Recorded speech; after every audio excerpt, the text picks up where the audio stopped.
What is going on, YouTube? Today I'm going to be doing a little bit of a vlog setup, just tell you how I do it, how I get this footage, and hopefully it helps you to make you go out there and do it as well. Stay tuned.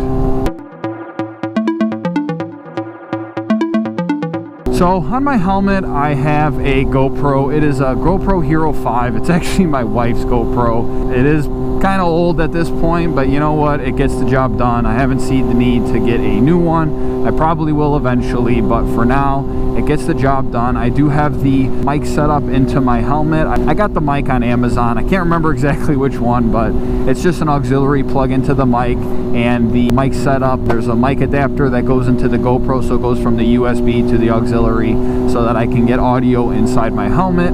I think it sounds all right. I do like it. I do have some other mics that I'm going to start using and I use for other things, so I might try to set it up, but my helmet's kind of crowded right now because I have that mic, I have the GoPro on the front, and then I have my Cardo system as well, but it works. I have everything tucked away really nice. Now right in front of me I do have the Insta360, the X4. I have it set up on my windscreen. It's just one of those 3M tape, you know, things that hooks it up to the windscreen. You know, it's kind of out there, it's kind of right in the front, and you know, it might look a little goofy, you know, to some people, but it gets good footage that way, and you can see a lot, you can see me.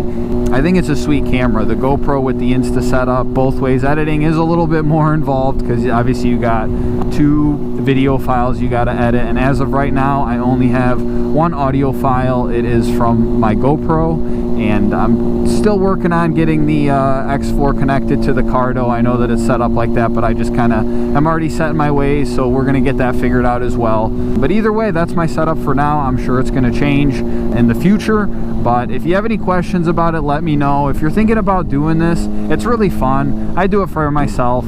I do it because I really do enjoy riding motorcycles, and I like sharing my experiences and, you know, maybe teach someone a thing or two about riding that's new to it and wants to get into it. If you have any questions, comment them in the comment section below. Let me know what your guys' setup is like, and if there's something that I'm doing wrong, I'd love the advice. I'd love the help as well, because I am new to this too. So like, comment, subscribe. As always, take it easy out there.